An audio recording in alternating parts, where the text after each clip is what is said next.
Hey there, thanks for tuning into Duckbricks. I'm Chris and welcome to LEGO Mini Reviews, the show where I review a ton of different LEGO vintage and new sets right here on the Duckbricks YouTube channel in a short form format.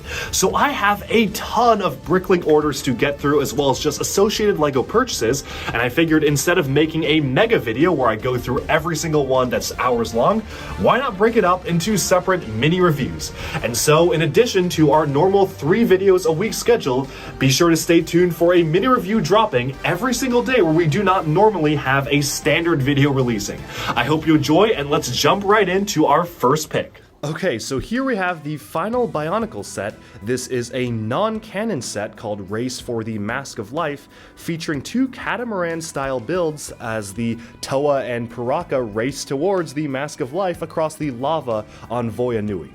A very strange concept and not something that ever appeared in the story, but it's still interesting to see exactly what's going on here. So I want to get the tower out of the way first, so bringing that to the front here and kind of pivoting this upwards, you can see that it's a very simple tower. I like that they use the Brutaka masked piece, the Olmec here, because it's always cool to get recolors of different things here and there. Now this has a few very simple functions. You pull this out and the axe swings downwards, so again, super simple, but it does work out pretty well. And on the back here, you may notice some rubber band-like designs. So what's interesting is that once you push this in, then the bars go up, and this spike goes upwards as well. You have to push it back down, and then push the mask back this way to lock the bars in place. It uses the Technic bars as jail pieces or gatehouse pieces, very similarly to how the other set used them, which is pretty interesting because I'm guessing this was designed by Bionicle designers trying to make a system set, and of course they're very familiar with working with Technic functions like these, so they actually were able to work it into some sort of a system build. But of course the tower is not the main attraction of the set. Instead, that's the 2 vehicles here. So you've got one for the Paraka and one for the Toa. That Paraka here have a fun function where you can move around a lever on the back to cause the arms to actually open and close or swing back and forth on the front of the vehicle here. Super simple function, just using beams and lift arms, but it works out fairly well.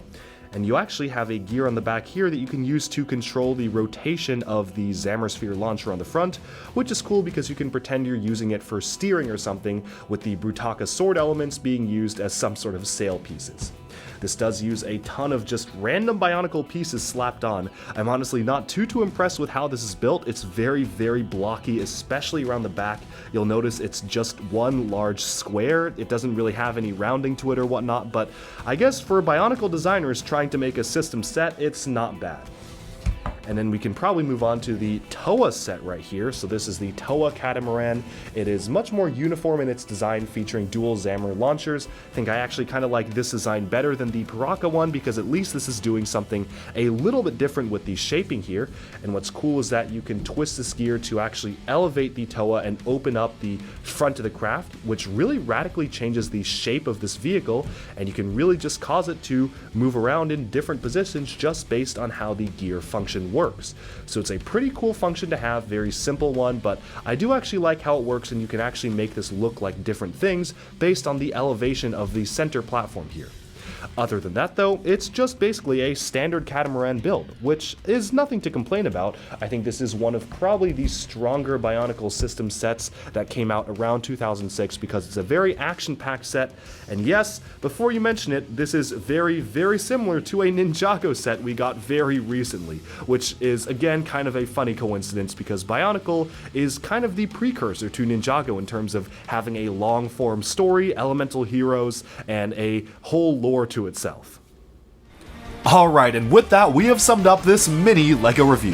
Thank you all so much for tuning in, and do let me know down in the comments below what do you think of this set. Do you like it? Do you dislike it? And if you own it, what have been your experiences with building and playing with the set itself?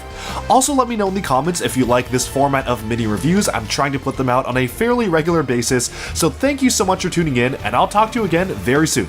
Like and subscribe for even more LEGO news, reviews, discussion, and analyses coming your way very soon.